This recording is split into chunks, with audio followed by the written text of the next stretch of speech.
సామాజిక అస్త్రం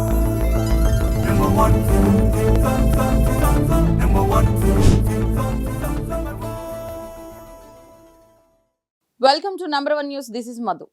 తెలంగాణ రాజకీయాల్లో సంచలన పరిణామం చోటు చేసుకుంది. బీఆర్ఎస్ అధినేత తన తండ్రి కేసీఆర్ తీరు పట్ల ఎమ్మెల్సీ కవిత ధిక్కార స్వరం వినిపించారు. పార్టీ తీరుపై నేరుగా కేసీఆర్ కే ప్రశ్నలు సంధించారు కవిత. తన సందేహాలను వ్యక్తం చేస్తూ గురువారం నాడు కేసీఆర్ కు సంచలన లేఖ రాశారు. ఈ లేఖలో బీజేపీతో బీఆర్ఎస్ దోస్తీ వ్యవహారాన్ని పరోక్షంగా ప్రస్తావించారు. కేసీఆర్ కు ఎలాంటి ప్రశ్నలు సంధించారనే వివరాలను ఇప్పుడు తెలుసుకుందాం. బీఆర్ఎస్ నిర్ణయాలు పార్టీ లీడర్స్ కి యాక్సెస్ ఇవ్వడం లేదంటూ కవిత తన లేఖలో ఆరోపించారు. మై డియర్ డాడీ అంటూ కేసీఆర్ కు లేఖ రాసిన కవిత బీజేపీతో బీఆర్ఎస్ వ్యవహరిస్తున్న తీరుపై తన సందేహాలను వ్యక్తం చేశారు. బీజేపీతో పొత్తు అంశంపై సిల్వర్ జూబ్లీ సభలో కూడా క్లారిటీ ఇవ్వలేదన్నారు. బీజేపీ మీద 2 నిమిషాలే మాట్లాడారని, ఆ పార్టీపై ఇంకా బలంగా మాట్లాడాల్సిందని కవిత అభిప్రాయపడ్డారు. బీజేపీతో బీఆర్ఎస్ పొత్తు పెట్టుకుంటారేమో అనే చర్చ మొదలైందన్నారు కవిత. తాను సఫర్ అయ్యాను కదా, బహుశా అందుకని కావచ్చని కవిత తన లేఖలో పేర్కొన్నారు. బీజేపీని ఇంకొంచెం టార్గెట్ చేయాల్సిందని కవిత తన అభిప్రాయాన్ని వ్యక్తపరిచారు. కాంగ్రెస్ పై గ్రాస్ రూట్స్ లో నమ్మకం పోయిందన్న కవిత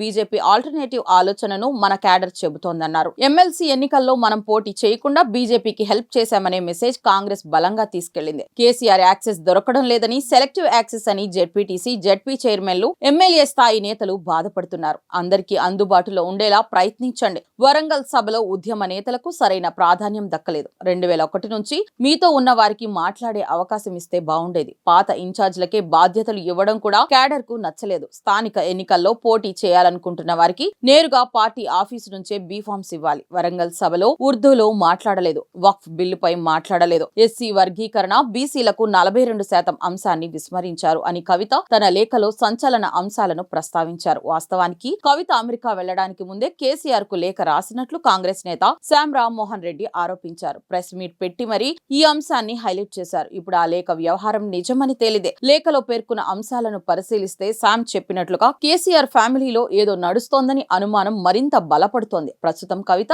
తన కుమారుడి గ్రాడ్యుయేషన్ వేడుకలకు అమెరికాలో ఉన్నారు. వచ్చిన తరువాత లేఖపై ఎలా స్పందిస్తారోనని అందరూ ఆసక్తిగా ఎదురుచూస్తున్నారు. ఇలాంటి మరిన్ని అప్డేట్స్ కోసం చూస్తూనే ఉండండి నంబర్ 1 న్యూస్. సామాన్యుడి చేతిలో సామాజిక అస్త్రం.